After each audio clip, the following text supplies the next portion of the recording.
सुतजी महाराज श्रोत्यांना सावधान करतात की हे बघा, मी आज भोलेनाथांचं चरित्र सांगायला प्रारंभ करतोय, हा विषय सांगायला प्रारंभ करतोय. तुम्ही सावधान व्हा, सावधान व्हा. या सावधान शब्दाच्या पाठीमागे फार मोठा अलौकिक अर्थ दडलेला आहे माहिती. ऐका, काल सुतजी महाराज सहादणीविषयी बोलले होते आणि त्या ठिकाणी आपण वेळेअभावी थांबल्या गेलो. प्रश्न 3 होते माईबाप. ऐका, आणि आज जो विषय मी तुम्हाला सांगणार आहे हा अलौकिक विषय आहे. या कलियुगामधलं महान महान महान साधन आहे. जो विषय आज मी तुमच्या समोर मांडणार आहे की या व्यतिरिक्त पुन्हा या युगामध्ये त्रिभुवनामध्ये काहीच नाही. लक्षात ठेवा, फक्त सावधान होऊन श्रवण करा.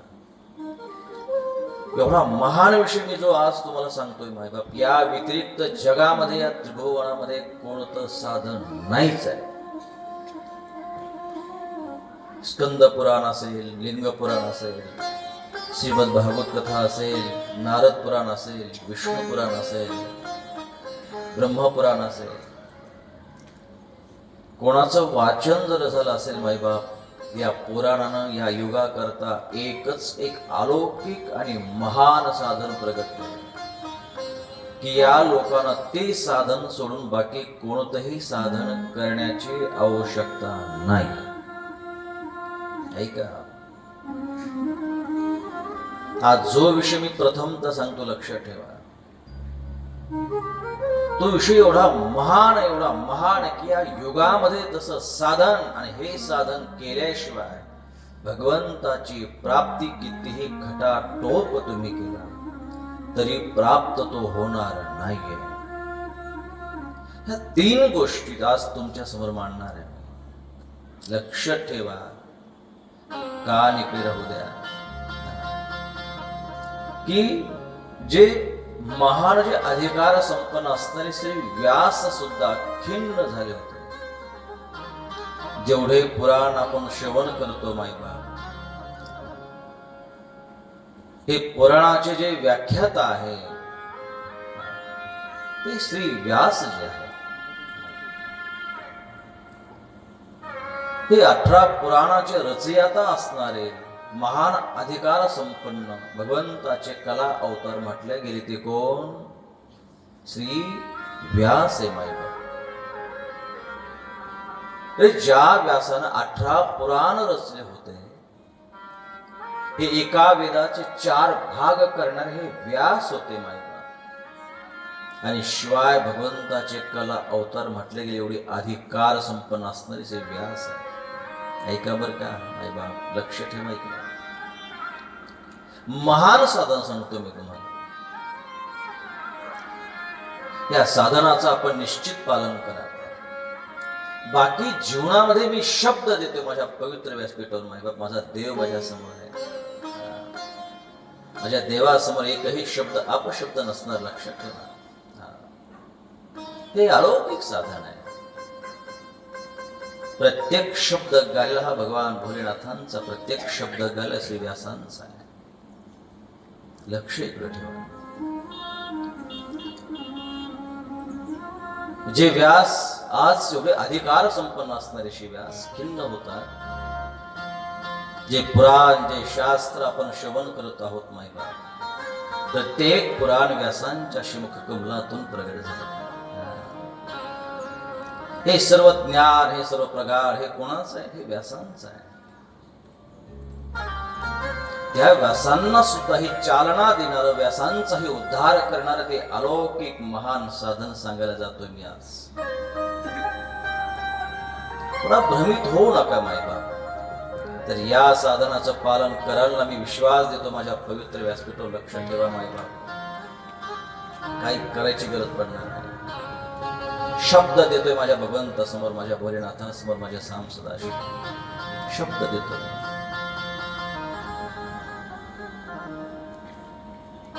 आज मी काल बोलून गेलो, काल प्रश्न मी तुमच्या समोर मांडला गेलो माहिती काय साध्य, साधन आणि साधक.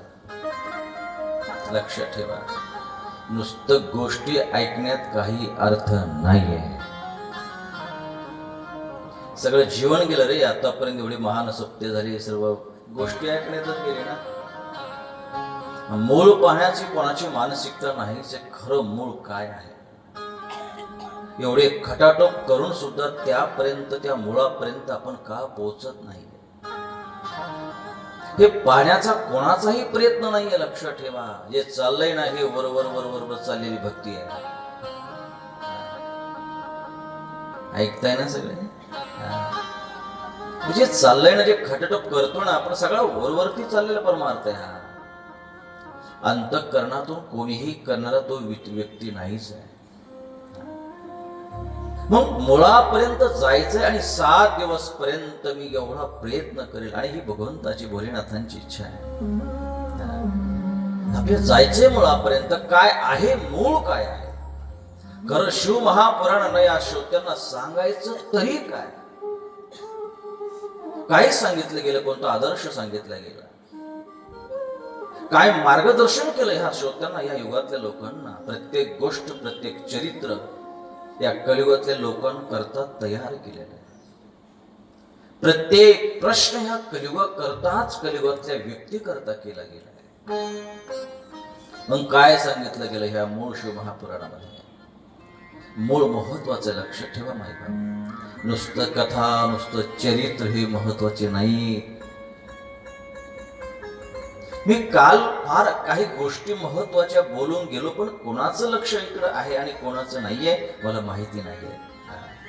तरी काल मला आज सकाळी एक ताई भेटल्या होत्या. फार सुंदर कालची कथा सांगितली. काही विषय आम्हाला फार आवडले की कथेच्या पाठीमागचा इतिहास फार महत्वाचा आहे. हे मूळ फार महत्वाचं आहे. खरी सत्यता आहे तरी का चरित्राच्या पाठीमागची ही महत्वाची आहे. मी काल बोलून गेलो, समाजाला आवडेल अशी कथा कधीच करू नये. आणि मला माहिती मातोश्री, जर मी सांगायला सुरुवात केली ना उद्यापासून हे साधना, तर फडसाहेब इथं पार्किंगला सुद्धा जागा पुरणार नाही. एवढी पब्लिक येईल. कारण या जगामध्ये चमत्काराला नमस्कार आहे. इथे चमत्कार म्हटलं की लोक नमस्कार करतात.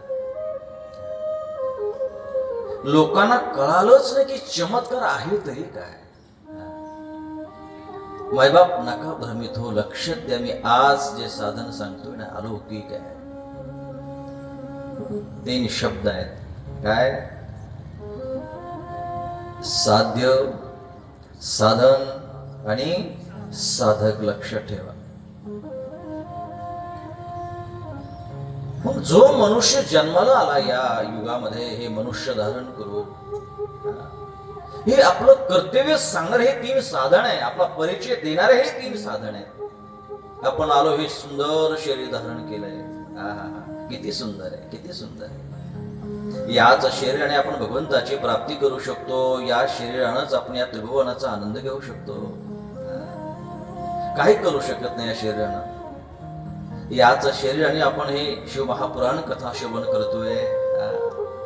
जर हे शरीरच नसेल, एखाद्या कुत्र्या मांजराचा जर देह मिळाला असता, तर मला सांगा, एखादं कुत्र सहज न कळत या मंडपामध्ये, सभा मंडपामध्ये आलं तर तुम्ही काय म्हणता? या आसन ग्रहण करा असं म्हणाल मातोश्री? पुरुष मंडळ काय कराल तुम्ही? हाकलून द्या, त्याला माराल, हाड हाड हाड हाड करून त्याला खूप दूर पाठवून द्याल. का? कुत्र आहे तो. याचा अर्थ हे शिव महापुराण नाही, अन्य सगळे ग्रंथ आपल्याला प्रतिपादन करतात की नाही बाबा, भगवंतापर्यंत पोहोचण्याकरता भगवंतानी एवढं अलौकिक साधन दिलंय, ते म्हणजे हे शरीर आहे. याचा अर्थ नाही कळाला श्रोत्यांना. एवढे कीर्तन, एवढे पुराण ऐकून की आपण आलो कशा करता? बरं साहेब, कोणी सांगेल ते आपण कशा करता आलो या पवित्र भूमीमध्ये, की ज्या भूमीमध्ये, ज्या कर्म लोकांमध्ये स्वर्गातील लोक सुद्धा, देवता सुद्धा त्या ठिकाणी आस करतात, इच्छा करतात की स्वर्गीचे अमर इच्छिताति देवा. मग काय आहे या युगामध्ये, काय आहे या कर्मभूमीमध्ये? अरे ज्या स्वर्गामध्ये दुःखच नाही रे, ज्या स्वर्गामध्ये फक्त आनंद आहे, आनंद आद्विय नित्य निरामय. आणि ते स्वर्ग सोडून आज हे जे देवता या मृत्यू लोकांची अपेक्षा करतात, याचा आपण जरा थोडं बुद्धीला विचार केला पाहिजे. का हे, का, कशामुळे? आणि आपण लिहितोय स्वर्गवाशी वैकुंठवाशी. हा, माणूस गेल्यानंतर काय लिहितो आपण साहेब? स्वर्गवाशी वैकुंठ. बरं मला सांगा, खरं स्वर्गाला गेलेले असतात ते? गेले असतात? नाही ना. पण चला, स्वर्गवाशी वैकुंठवाशी, मग ते कुठे गेले देव जाणे. का? प्रत्येकाला माहिती आहे स्वर्ग वा क्या बाते, स्वर्गामध्ये देव तर राहतात, वैकुंठामध्ये देव राहतोय. काय पवित्र स्वर्ग आहे. म्हणजे आपल्याला ज्या युगात आपण राहतोय त्या युगाची किंमत आपल्याला नाही. जी वस्तू आपल्याकडे असते का त्या वस्तूची किंमत आपल्याला नसते, दुसरीला नसते. आणि आपल्या वस्तूची किंमत दुसरी करतात. ऐका मायबाप, मी फार पटवून देण्याचा प्रयत्न करतो. एक एक शब्दाचा विचार करणं हे आपलं काम आहे. की अरे अरे, स्वर्गातली देवता जर त्या ठिकाणी मृत्यू लोकाची या युगाची अपेक्षा जर करत असतील तर विचार करण्याजोगी गोष्ट आहे. की मग काय असेल या मृत्यू लोकांमध्ये, काय असेल, काय असेल की जो जो स्वर्ग, अनेक त्या ठिकाणी यज्ञ करून स्वर्ग मिळतोय, अनेक पुण्य करून, अनेक साधना करून, अनेक तपश्चर्या करून तो स्वर्ग मिळतोय. आणि त्या स्वर्गातली लोक मृत्यू लोकात येण्याचा प्रयत्न करतात. मग काय आहे या मृत्यू लोकात? बरं, आतापर्यंत असा विचार कोणी केला का रे? बोलत चला तुम्ही, हा किंवा नाही, काहीतरी मला रिस्पॉन्स देत चला. हा विचार कोणी केला नाहीये. आम्ही सुद्धा अभंग म्हणून जातो, पण अभंग कोण विचार केला त्या अभंगाचा? अहो, सांगणारेच विचार करत नाही तर ऐकणारे कधी करणार? ऐकताय ना? सांगणारा कधी विचार करत नाही तर ऐकणारे कधी? आम्ही सुद्धा त्या अभंगापुरतं कीर्तन पाठ करणं, काय त्या अभंगाचा भाव, काय अर्थ आहे, करावं कीर्तन कशा करता, त्या व्यासपीठाचा अधिकार काय आहे, परंपरा काय आहे, काय बोलावं, कसं उभं राहावं, त्याची सुद्धा शिस्त आहे. शिस्त आहे, मर्यादा आहे. काय बोलावं त्या व्यासपीठावरून, काय बोलू नये. अगोदर तर एक सांगू का, प्रत्येकानं पहिला व्यासपीठाचा अभ्यास करावा, त्या परंपरेचा अभ्यास करावा, त्या शिस्तीचा अभ्यास करावा, आणि त्यानंतरच कीर्तन करावं, असं माझी इच्छा आहे. मग अरे मर्यादा आहे. हे पवित्र व्यासपीठ आहे, आलंय कुठून? काय बोलावं त्या व्यासपीठावर, काय बोलू नाही त्या व्यासपीठावर, ही मर्यादा आहे. मर्यादा आहे मायबाप. त्या व्यासपीठाचा अगोदर अधिकार जाणून घ्यावा, नंतर फेटा बांधावा. हे फार महत्वाचं आहे. पण जर आता असं सांगावं ना तर लोक कमेंट करते, नाही मायबाप. अरे जसं तुम्ही कथा श्रवण करून तुमचं कल्याण करून घेण्याचा प्रयत्न करताय ना, तसं आम्ही सुद्धा कथा करून आम्ही सुद्धा आमच्या कल्याणाचा विचार करावा. प्रत्येक श्रोते मायबाप कथेला येत असताना कल्याणाचा एक एक एक आस घेऊन इथे येतात. तसं आम्ही सुद्धा की नाही, कथा कीर्तनानं सांगणाराचाही उद्धार होतोय आणि कथा कीर्तन ऐकणाराचाही उद्धार होतो. ही भावना सुद्धा नुसतं बोलू नाहीये, जीवनामध्ये आचरणात आणणं हे महत्वाचं. ऐका ना, फार गोड आहे. साध्य, साधन आणि साधक. वा, मातोश्री ऐकता सुंदर तुम्ही कथा. हे साधो, आम्हाला परम साधन साध्य जाणून घ्यायचं आहे. ऐका बरं का माऊली, मी फार फार अलौकिक महान साधनाला प्रवेश करतोय. अलौकिक आहे. ऐका, एक शब्द सुद्धा त्या ठिकाणी बाजूला जाता कामा नाही. आणि त्याचं परम साधन काय आहे हा दुसरा प्रश्न आहे. आणि तिसरा प्रश्न आहे, आणि हे साध्य आणि साधन हे दोन्हीचं नियम पार करणारा तो साधक कसा हवा, त्याचा स्वभाव कसा असावा, तो कसा पाहिजे तो साधक, हे 3 प्रश्न केल्यामुळे अतिशय आनंद झाला श्री सूतजींना. वा क्या बात आहे, काय सुंदर प्रश्न केला. वा, साध्य काय आहे आणि त्या साध्यापर्यंत पोहोचण्याकरता काय साधन आहे आणि त्या ठिकाणी साधक कसा हवा. फार सुंदर प्रश्न आहे, फार सुंदर प्रश्न आहे. माणसं जन्माला आल्यानंतर माणसाला काय कर्तव्य, काय करायचं या मनुष्य जन्माला आल्यानंतर, का दिला असं हा देह, कशामुळे दिलाय, कोणी विचार केला नाही केला. आपण आलोय कुठून याचाही कोणाचा विचार नाहीये, कुठं आलो याचाही विचार नाहीये आणि कुठं जायचंय याचाही विचार नाही. कोण विचार करतंय? आलोय ना, बस राहायचं, संसार करायचा, लेकरं बाळ, संपत्ती कमवायची, एक दिवशी मरायचं, एवढंच आहे. ढोबळ विचार म्हणतात. नाही माहित कुठून आलोय, कुठं आलोय, इथं आल्यानंतर काय करायचंय आणि इथून जायचंय कुठं, हे फार महत्वाचं आहे, अतिशय महत्वाचं आहे. पहिलं हे कर्तव्य जाणून घ्या मायबा, की आपल्याला करायचं काय, आपण काय केलं पाहिजे, काय करावं. आपण नुसतं संसार करायला सांगितलं नाहीच आहे. नाही मायबाप नाही, ऐका रे, ऐका ऐका. हे शिवमहापुराण स्वतःचा परिचय करून देणारी कथा आहे. कोण आहात तुम्ही, कुठून आलात तुम्ही, काय करायचंय तुम्हाला, एक कर्तव्य सांगणारी शिवमहापुराण कथा आहे. आपण आपलं कर्तव्य विसरून गेलो, भलतं तिसरंच चालू आहे. काय प्राप्त होणार, कोणाला झालं काय प्राप्त. तुम्हाला वाटतं ना ही पूजा करून माझा रोग गेला, रोग गेलाय बाबा, पण रोग जाण्याकरता ही कथा नाही आहे. ही कथा आहे त्या परमेश्वराच्या भेटी करता, ही कथा आहे त्याच्या प्राप्ती करता. याच साधन ना आपल्याला त्याची प्राप्ती करायची, याच्या करता कथा आहे, रोग जाण्याकरता कथा नाही. नाही माहित. एवढं नाही थांबायचं की माझा रोग गेला, माझा संसारामध्ये खूप आनंद आलाय म्हणजे संपलं. नाही मायबाप, या कथेचा अर्थ तो नाहीये. कथेचा अर्थ एक आहे की माणसाच्या जन्माला आल्यानंतर करायचं काय हे सांगणारी कथा आहे. हे जाणून घ्या. दुःखा करता, याच्या करता, सुखा करता काही प्रयत्न करू नका. हे सगळे कशाचे भोग आहेत, कर्माचे भोग आहेत, प्रारब्धाचे भोग आहेत. मी काल बोलून गेलो की भोग हे भोगून न संपत, ते कर्माचे भोग आहेत. नशिबाला आले हे भोगावंच लागतात, लक्षात ठेवा. आणि त्या ठिकाणी हे सुंदर प्रश्न केल्यानंतर ऐका ना, रस्ता एकच ठेवा बरं का उद्या. आणि हे सांगत असताना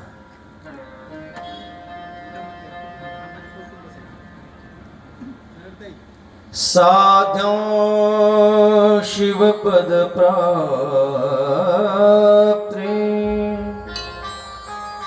साधनं तस्य सेवनं साध्यो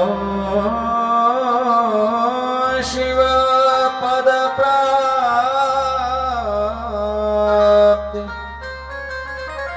साधनं तस्य सेवनं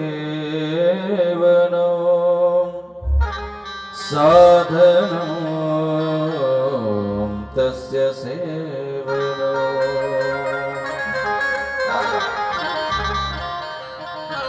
हा प्रश्न केला, हे सूत, हे शोणक, ऐका. मी साध्य सांगतो तुम्हाला की काय साध्य माणसाने केलं पाहिजे, काय केलं पाहिजे, काय साध्य करावं.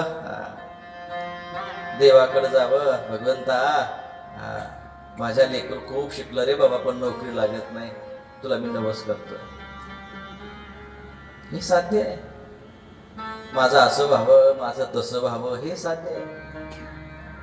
फार 4-5 ताळी बांगला बांधला म्हणजे हे साध्य आहे. गाडी नव्हती, फॉर्च्युनर गाडी घेतली, हे साध्य आहे.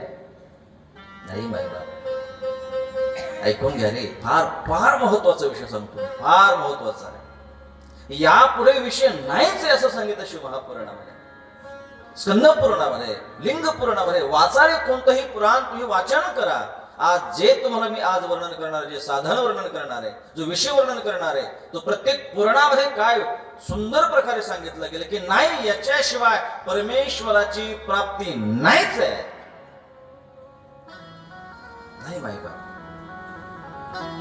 आणि त्यानंतर साध्यम शिवपद प्राप्ती साधनम तस्य सेवनम, हे शौनकान. जीवनामध्ये आल्यानंतर प्रत्येक व्यक्तीला साध्य एकच आहे की या मनुष्य शरीरात आल्यानंतर फक्त परमेश्वराची प्राप्ती, भगवान शिवाची प्राप्ती, याशिवाय दुसरा उद्देश, दुसरं साधन, दुसरं साध्य नाहीच आहे. आलात ना, बस फक्त परमेश्वराची प्राप्ती कशी करता येईल.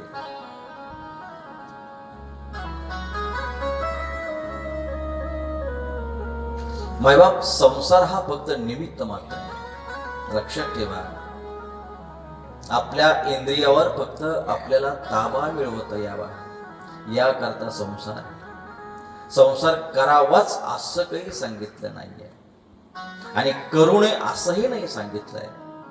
संसार करणं हे पाप नाही, पण संसार मनात ठेवणं हे पाप आहे. संसार करणं पाप नाही सांगितलं, पण संसार मनात ठेवणं हे पाप सांगितलंय.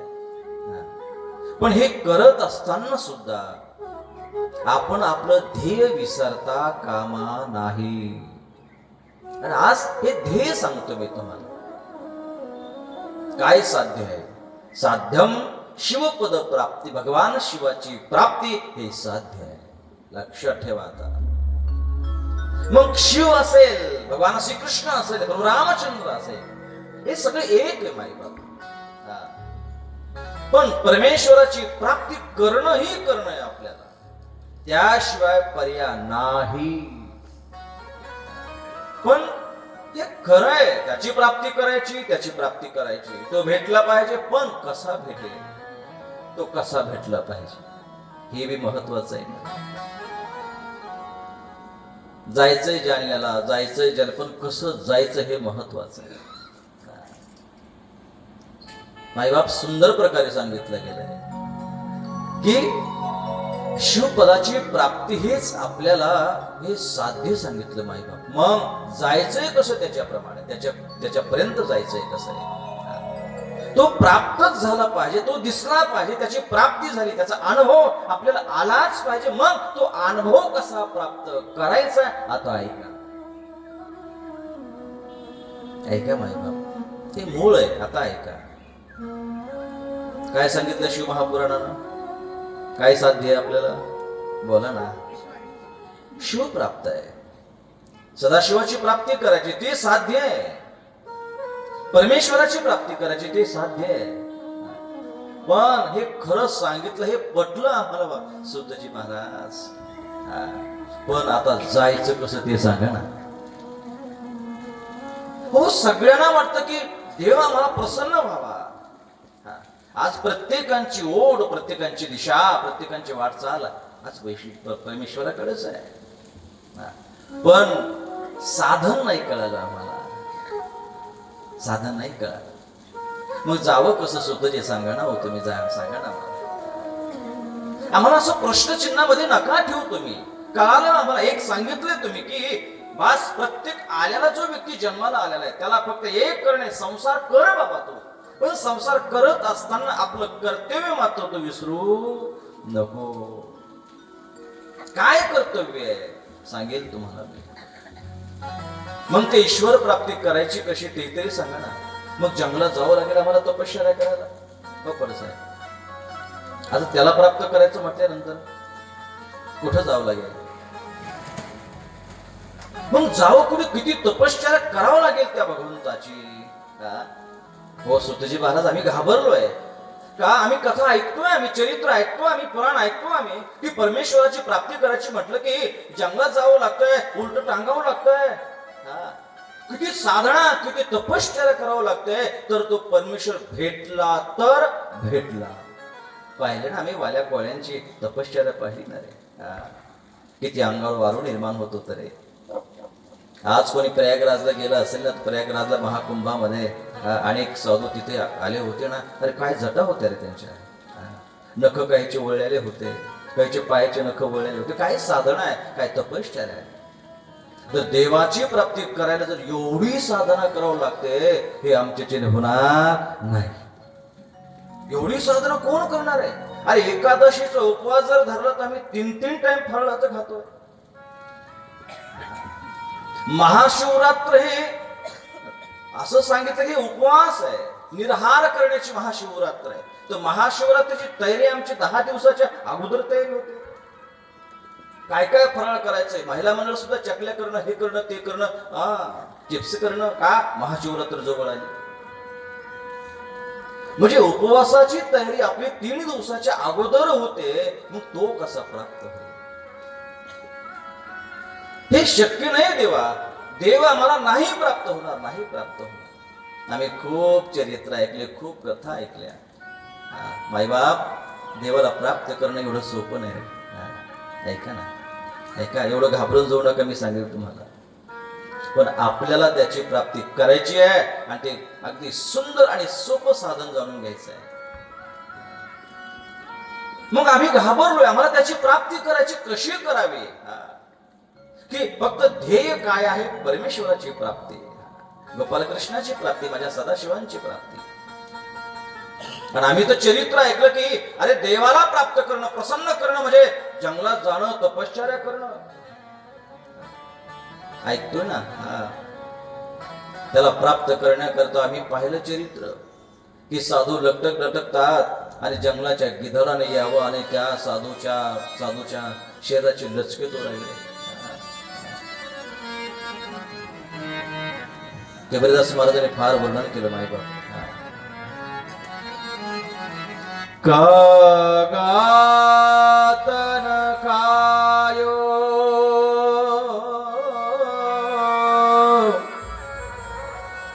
चून चून खावे मांस.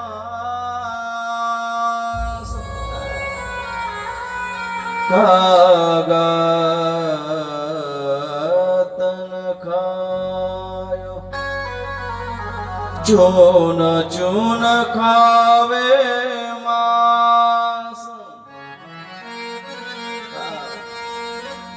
की जंगलामध्ये आम्ही पाहिलंय कितीतरी की साधूना त्या झाडा लटकावर आहे. लटकावर कितीतरी अनेक वर्ष तपश्चर्या करावी आणि त्या ठिकाणी गिधाडाने यावं आणि त्या साधूला, त्या गिधाडाला वाटावं की नाहीये हे आपल्यासाठी लटकलेलं काहीतरी खाद्य आहे, पदार्थ आहे. त्या जंगली प्राण्याने यावं, गिधाडाने यावं आणि आमच्या माडीचे शरीराचे लचके तोडावे, मांस खावं. आमचं शरीर सगळे रक्तानं मखमाखत होतं. मायबाप काय साधना आहे रे, काय तपश्चर्या आहे. कशा करताय बोला ना. हे सगळं कशा करताय. कोणी काहीच बोला ना. क्या बात. असं बोला, मला कळेल तुम्ही सावध आहात, विषय तुम्हाला कळतोय. मी उग कथा सांगत राहू, तुम्ही टुळटुळ पाहत राहा. असं लक्ष द्या. चरित्रात मी का हे सांगतो लक्ष ठेवा. मी साध्य सांगतो तुम्हाला. हे ईश्वर प्राप्ती करताय. दुसरं त्यांना धन संपत्ती प्राप्त करायची नाहीये, त्यांना बंगला गाडी प्राप्त करायची नाहीये. अरे जे विधेय आहे, ज्यांना कशाची आशा नाही, ज्यांच्या आशाच पूर्ण मरून गेलेत रे, ते काय मागणार ईश्वर. ते फक्त जे साधना चालू आहे मायबाप, फक्त भगवंताला एकदा भेटावा त्याच्या प्राप्ती करता चालू आहे. आम्ही पाहतो ना हो, आम्ही पाहतो ना देवाला भेटण्याकरता एवढा त्रास, एवढी घनघोर तपश्चर्या, कठीण तपश्चर्या की त्या ठिकाणी लटकल्यानंतर गिधाडा नाही यावं रे आणि मांडीची लचके तोडावी. काय त्रास असेल रे, काय वेदना असेल. जरा थोडं ऑब्झर्वेशन करा ना, थोडं विचार करा ना. विचार केला पाहिजे माणसाने. अरे त्यानंतर गिधाडा नाही यावं, मांस तोडावं आणि घेऊन जावं.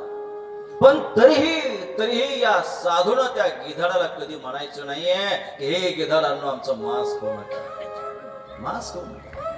का मांस खाऊ नका असं कधीच म्हटले नाहीये.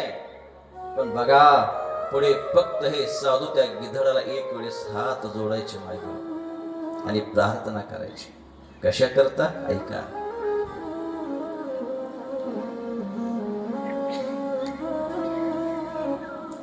कागातन खायो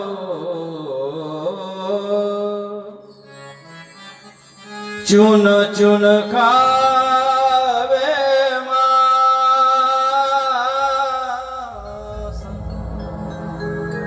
दोने नामत खायो कृष्ण मिलन किया दोन नामत खायो राम मिलन किया दोन नामत खायो शिव मिलन किया. ऐका माहिती ज्यावेळेस गिधाड मांस खायचे ना त्याने त्या गिधाडाला हात जोडावे आणि काय म्हणावं माहितीये का, हे गिधाडानो खा खा मांस खाऊन घ्या, काय खायचं खा रे, काय खायचं खाऊन घ्या. आम्ही नाही म्हणणार नाहीये. अरे आमचं मांस खाऊन जर तुमचं अंतःकरण पवित्र होत असेल, आनंद होत असेल आणि आमचं मांस खाऊन तुम्हाला आनंद वाटत असेल तर खुशाल खा. काय उदारता आहे, काय उदारता आहे. आमचं मांस खाऊन तुम्हाला आनंद वाटत असेल तर मांस खा, खुशाल खा. पण ऐका बर का, पण हात जोडतो आम्ही तुम्हाला, भीक मागतोय. आमचं मांस खावं या करता भीक मागत नाहीये.